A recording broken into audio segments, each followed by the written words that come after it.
Thanks for inviting us in. It's 11 o'clock. I'll have more on those stories in a moment. But first, we wanted to follow breaking news out of Delaware County tonight. The Sheriff's Office Chief Deputy tonight confirming they are now on the scene of a death investigation. We're told the person was found dead inside of a car in Selma, which is about 4 miles east of Muncie. We've learned tonight that Indiana State Police now leading this investigation. 13 News reached out to state police in the Delaware County coroner. The coroner says he is in Selma and unavailable right now to answer our questions. We're working right now to learn more about the person who died tonight and how this happened. We'll be following this story closely overnight and bring you any developments on sunrise beginning at 4 a.m.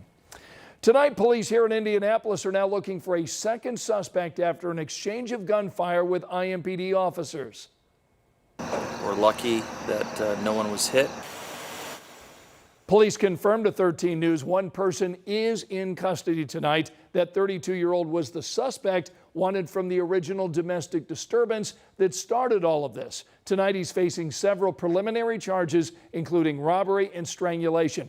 It's not clear right now if he fired any shots. That first incident took place last night near 75th and Binford. A few hours later, around midnight, officers say they tracked down the suspect's car and tried to stop it. That sparked a brief chase. During that pursuit, police say two people jumped out of the car. One of them fired a weapon at officers. One of those officers fired back. Right now, police are searching for at least one other person. We will use all of our resources to make sure that we are able to bring you into custody and that you face justice in our system.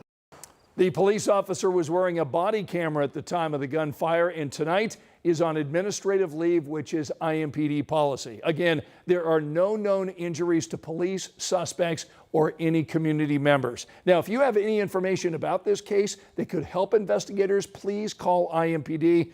Crime Stoppers phone numbers there on your screen. Community activists say the part of town where those gunshots were fired today is considered a hot spot for violent crime. So we dug through the IMPD records tonight, and here's what we've learned.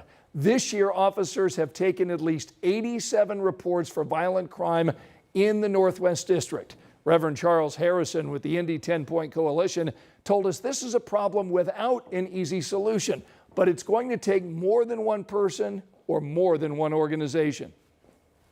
That's why it's going to take all of us, because it's so widespread, and all of us are trying to do our part. Each of these organizations focus on a different aspect of violence, and we're all trying to work together with whatever area that we're focusing on to try to address these social issues that is creating the violence on the ground.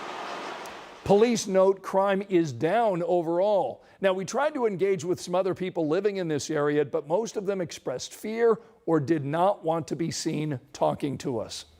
New tonight at 11, a mother is now under arrest accused of neglect after the death of a 3-year-old girl. Investigators in Monroe County first got the call last week, dispatched to check on a child who was not breathing. They reveal the girl was taken to the hospital in Bloomington before getting airlifted to Riley, where she died yesterday. Tonight, the girl's 27-year-old mom and a 50-year-old woman are now facing preliminary neglect charges. Investigators did not disclose how that child died. Angela? Scott, temperatures in the 60s and 70s at this hour. The warm spot is Indianapolis at 78. We're already down to 67 in Kokomo and Muncie. We have 70 in Richmond and 71 degrees right now in Shelbyville. Most of the area will be 65 to 70 overnight in terms of low temperatures. Morning rush hour is quiet in terms of any weather that would slow you down. Sunrise is at 6:57. If you're headed to the State Fair, it starts to wrap up as we head into Friday and the weekend. It's going to be warm, a little more humid tomorrow afternoon with highs in the low 90s, and we get hotter from there in the 7-day forecast. Angela, thanks so much. Tonight, we want to take an in-depth look at the proposed budget for Indy DPW. Critical investments to things like our city roads. It's all part of a bigger $1.7 billion plan that was outlined this week by the mayor. Our Logan Gay was there tonight as department leaders made their case to councilors. Thursday, the City County Council's Public Works Committee took a deeper dive into the DPW proposed 2026 budget for the first time. This is really the number one part of our job, is passing this budget. DPW plans their projects on a 5-year cycle. The way things are shaping up right now, that 5-year capital plan is around $1.2 billion. And they say they have big plans for that money. Fixing sidewalks, building trails, keeping our bridges in top condition, safe conditions, and was building out stormwater infrastructure. Some of the councilors took the opportunity to ask about DPW's plans for the $100 million from the city and the state. Each entity puts in $50 million. Have you guys devised a plan or have a high-level thought of how we're spending our $50 million? The reason why I'm asking that question is because I have heartburn when I know that all we're dedicating toward residential streets is $16 million annually. Very thankful for the $16 million, of course, but as a counselor, we always want more. You know, we're always fighting for our residents to have more. DPW leaders say when it comes to those residential streets, they're making up for lost time. Well, we have various ways of addressing residential roads. Indianapolis just did not address residential roads for the longest time.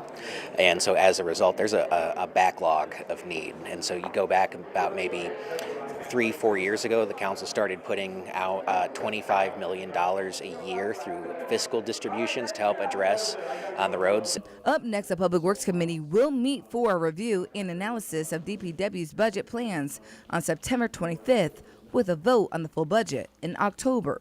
In Indianapolis, Logan Gay, 13 News.